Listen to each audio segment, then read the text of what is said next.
আলাইকুম এভরিওয়ান, আপনারা সবাই কেমন আছেন? আশা করি আল্লাহর অশেষ রহমতে খুব ভালো আছেন। তো প্রথমেই জানাই রমজান মোবারক। তো আজকে সেহরির জন্য আমি পাকিস্তানি স্টাইলে পেশোয়ারি নামকিন গোস্ত বানাবো, একেবারে মশলা ছাড়া। এর জন্য এই যেখানে আমি 1.5 কিলো গরুর মাংস নিয়ে নিছি, চর্বি আর হাড় ছাড়া মাংস। তো এখন এটাকে আমি প্রথমে রেডি করে নিব। এই যে একটা ফ্রাই প্যান নিয়ে নিলাম, এখন এখানে ঢেলে দিব। বিসমিল্লাহির রহমানির রহিম। এখন এই পর্যায়ে দিব এই যে এখানে 10-12টা কাঁচামরিচ চিড়ে রাখছি, দিয়ে দিলাম। আর 3টা পেঁয়াজ কুচি। এই রান্নাটাতে পেঁয়াজটা একটু বেশিই যায়। তো আজকের এই রেসিপিটা যদি আপনাদের কাছে একটু ভালো লাগে তাহলে আমার চ্যানেলটাকে সাবস্ক্রাইব করবেন, লাইক করবেন, শেয়ার করবেন এবং কমেন্টস করবেন প্লিজ আমার ভাই বোনেরা। এখন দিব আস্ত কিছু গরম মশলা। এর মধ্যে আছে 2টা তেজপাতা, একটা স্টার অ্যানিসের হাফ, আর 4-5টা দারুচিনি, হাফ চা চামচ হচ্ছে শাহজিরা, 10-12টা গোলমরিচ, 1 চিমটি হচ্ছে রাঁধুনি, 10-12টা আছে এলাচ, একটা কালো এলাচ, 7টা কাবাব চিলি। এখন এগুলি দিয়ে দিলাম। এই যে একেবারে সহজ রান্নাটা, কিন্তু খাইতে এত টেস্টি, বাসায় না বানালে বুঝতে পারবেন না। এটা তো পাকিস্তানের ফেমাস একটা খাবার। এখন এখানে দিব আমি 2 চামচ আদা রসুন পেস্ট, একেবারে ভরে ভরে দিয়ে দিলাম। স্বাদ মতো দিব লবণ। এখন এই মাংসটা কিন্তু পাকিস্তানিরা পুরোপুরি ঘি দিয়ে রান্না করে, তো আমি হাফ ঘি দিব, হাফ তেল দিব। যেখানে দিয়ে দিলাম হাফ কাপ সয়াবিন তেল, আর দিব হাফ কাপ ঘি। 2টার মিশ্রণে আমি রান্নাটা করব। আর এখন এটা কিন্তু কোনো মাখামাখি কোনো ঝামেলাই করব না, এখন সরাসরি এখানে আমি ঝোলের পানিটা দিয়ে দিব। এই যে এখন একটু পানির সাথে মিলাই দিলাম। এটা রান্না হতে একটু সময় নিয়ে রান্না করতে হয়। আর দিব এই যে আস্ত 2টা রসুন দিয়ে এখন চুলায় বসাই দিব। এই যে এখন চুলাটা জ্বালাই দিব। বিসমিল্লাহির রহমানির রহিম।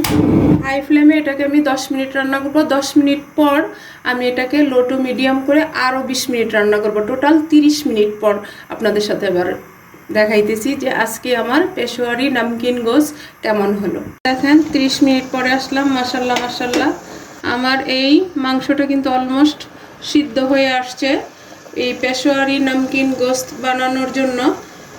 এখন দিয়ে দিব আমি আলু, আস্ত আলু। এই যে দেখেন এখানে আমি 1 কিলোর মতো আস্ত আলু নিয়ে নিছি, এটা দিয়ে দিব। আর আমাদের এখানে আলুটা নরম, এর কারণে আমি হাফ সিদ্ধ হওয়ার পরে দিলাম। আর যারা বাংলাদেশ থেকে ইন্ডিয়া থেকে দেখতেছেন তাদের এখানে তো আলুটা একটু শক্ত হয়, তারা কিন্তু মাংসের সাথেই দিয়ে দিতে পারেন। এখন আবার আমি মিডিয়াম আছে এটাকে আরও 15 মিনিট রান্না করব। 15 মিনিট পরে আসলাম। মাশাল্লাহ মাশাল্লাহ, দেখেন মাশাল্লাহ কত সুন্দর একটা লুক আসছে আর এত সুন্দর সেন্ট আসতেছে, বাসায় না বানালে তো বুঝতে পারবেন না।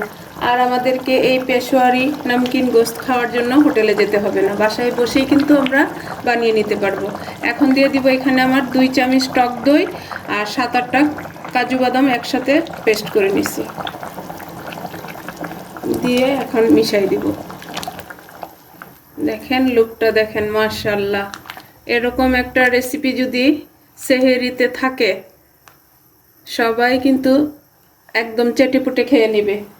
এখন এই পর্যায়ে দিব 1 চামচ চিনি। 1 চামচ চিনি, যেহেতু টক দই দিছি একটু ব্যালেন্স করার জন্য দিয়ে দিলাম। এখন দিব 1 চামচ কেওড়া জল, আর দিব 1 চামচ গোলাপ জল। এই যে দিয়ে দিলাম। মাশাল্লাহ মাশাল্লাহ, এত সুন্দর ফ্লেভার আসতেছে। এই যে এখন মিশাই দিব। এখন এই যে এইভাবেই ঢাকনা ছাড়া আর 5 মিনিট এটাকে আমি রান্না করে নেব। 5 মিনিট হয়ে গেল। এখন 1 স্লাইস আদা এইভাবে লম্বা লম্বা করে কুচি করে রাখছি, সেটা উপর দিয়ে দিব।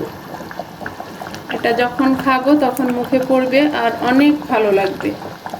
এই যে আমার আজকে পেশোয়ারি নামকিন গোস্ত রান্না করা হয়ে গেল। আমি এখন এটাকে নামাই নিব, নামায়া সার্ভ করে নিব। দেখেন মাশাল্লাহ মাশাল্লাহ হয়ে গেল আমার সেহেরি স্পেশাল পেশোয়ারি নামকিন গোস্ত।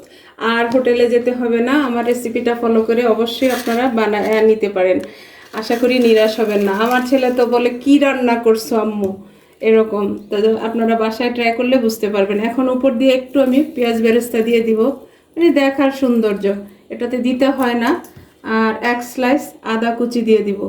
দেখেন মাশাল্লাহ, দেখতে যেমন লোভনীয়, খাইতেও তেমনি টেস্টি হয়েছে। এখন আমি একটা মাংস আপনাদের সাথে শেয়ার করি যে কেমন সিদ্ধ হয়েছে। এই যে দেখেন, এক পিস নিয়ে নিলাম। দেখেন এই যে হাতটা, একেবারে হাতটা দেওয়া যাচ্ছে না, এরকম একেবারে সফট। দেখেন মাশাল্লাহ মাশাল্লাহ। তো যাই হোক, আজকে আমার এই সেহেরি স্পেশাল পেশোয়ারি নামকিন গোস্ত বানানো শেষ হয়ে গেল। আমি আপনাদের কাছ থেকে বিদায় নিব, আবার নতুন কোনো রেসিপি নিয়ে আসবো। আল্লাহ হাফেজ।